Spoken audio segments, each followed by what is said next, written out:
Hey everyone, this is LEGO's Rocket Base Set from 1973.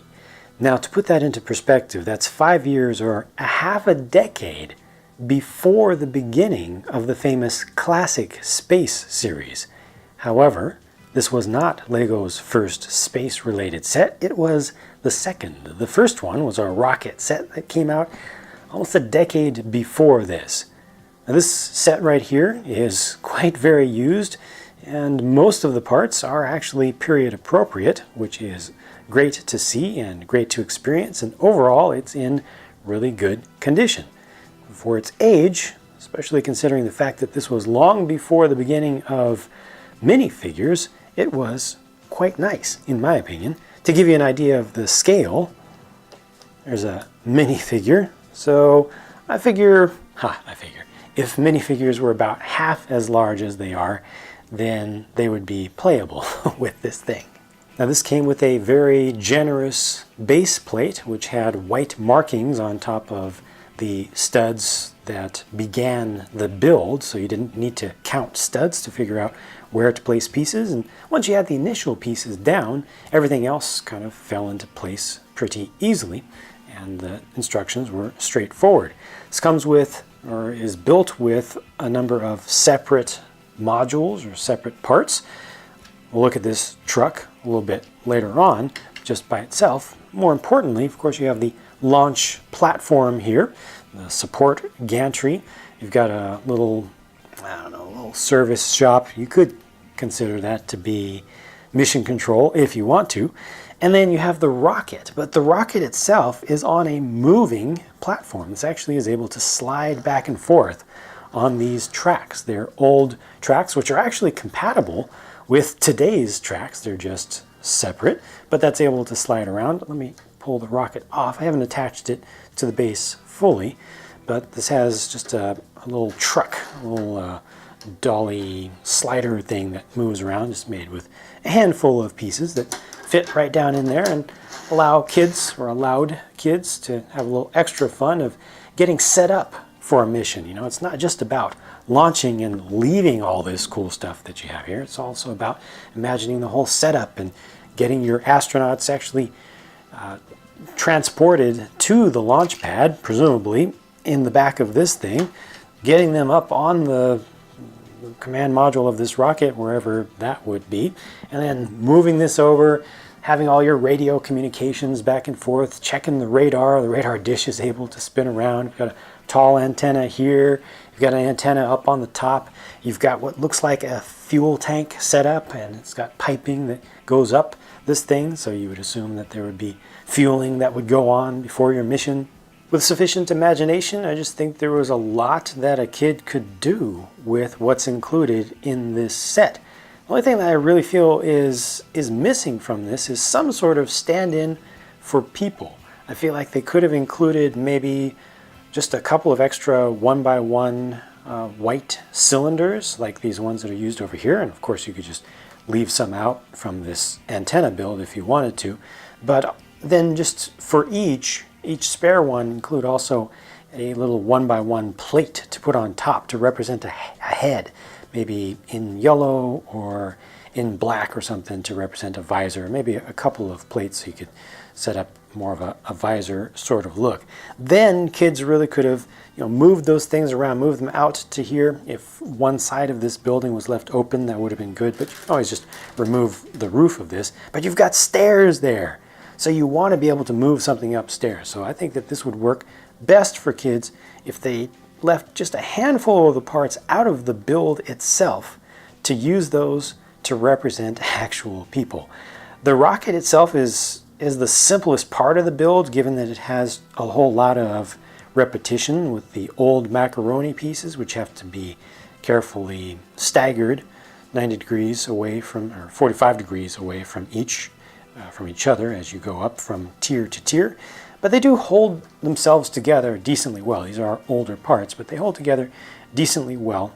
Just, like I say, you do need to take care to set them up properly, because they are hollow on the underside, so they don't just kind of put themselves into proper places like the newer, more modern pieces do that are designed a little bit differently.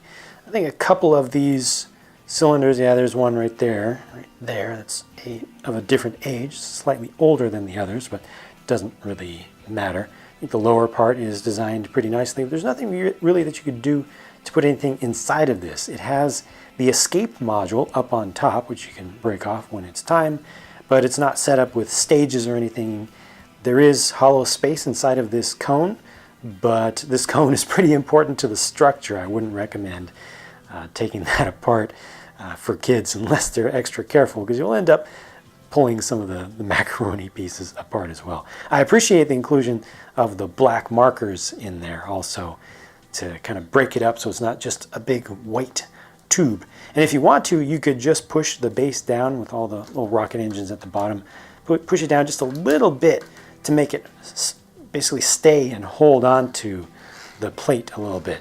Would have been cool to have a little more room to move this about, but if you want more room, you could definitely easily take this entire track system and move it out away from the support gantry, because this is impacting right there and you've got that much extra room at least. So yeah, that could have been moved out a little bit more. Again, more possibilities for things that could be done with this set with the help of just a little bit of imagination and or ingenuity and creativity.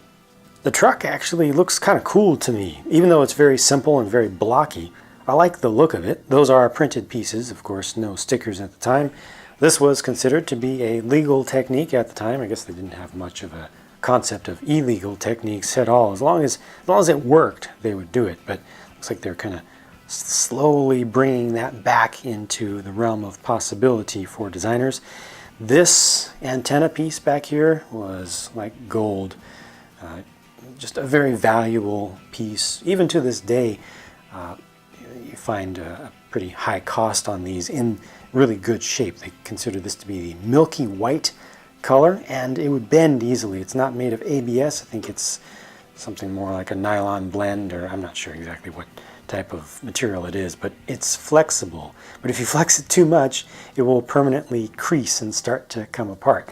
The truck itself was open on the back, all the more reason it would have been great to have some cargo, something to put in there. And it used these dually tires. I really liked those. They were used on the backs of semi-truck rigs and such in those days, and they just look cool. Each tire is actually one piece. It's just molded to look like two together. And this thing is just fun to look at. And probably was really fun to roll around and play with too. Well, it would be pretty rugged. Now this is a real treat. I have the original box for the thing. Yeah, it's a little bit beaten up, but it's nice to be able to get old packaging at all. And you can see here up at the top from the shadow that the macaroni pieces weren't quite perfectly aligned. So when it got up to the top piece, which may actually have been a prototype piece, given that it's just slightly different in its profile than the finished ones, but you can see that things weren't quite perfectly round beneath in that assembly right there. Here things look a little, yeah, there's the actual piece that was included. So I do believe that was a prototype piece or an earlier part. You can see the thickness of the lip, and also the fact that this one has just a little bit of the notching going on in it, like the production ones did. But it's always cool to see these old photographs and how they presented not only the products themselves, but the use of the products, and tried to inspire imagination by putting a kid or multiple kids into the scene and showing visually that they were imagining. You can just see the imagination going in that kid's eyes. I'm sure that he was actually enjoying this experience and wasn't just acting it up for the cameras. So here is the copyright mark of 1973, and I also have the instructions. This is a single sheet of magazine-style coated paper that's just folded a couple of times, and this was back during the days when they would combine a bunch of steps into a single illustration. So there's step one, put all those parts on there. Step two, put all these on. But I didn't find anything to be difficult to follow on. Some of the later sets, about a decade later than this, and in that range, some of them were a little bit tougher to actually follow along with, as you got more complex builds with a lot more different types of plates used together. sometimes would be a little bit confusing to see. But the most important thing to see here is this back fold page, which shows you alternate models. Now, believe it or not, these are all things that you could build from this rocket base set. I think I like every one of these and appreciate every one of them. This is set up to be a farm with a grain silo, good use of those parts. And look at this, taking the radar dish spinner, that turntable, putting it on its side somehow, I guess by just sticking it between the studs on the pieces that stick out there, but allows you to have a working windmill. Open up the top of the truck, turn it into a cargo truck or a large pickup. Oh, it's got the 3 axles there, so I guess that would just be a nice heavy-duty hauler. This is, well, it could be a float. It could be a steamboat. It could be whatever you want it to be, couldn't it? Make a couple of animals, make a transporter, an actual semi-rig setup, or a big old aircraft, which would obviously be a cargo hauler that would have a lot of room inside of it. All those things could be made and so much more from this one set. Always nice to see. Rocket base from 1973. I think it's always cool to take a look at something old, especially if it was actually nice for its day.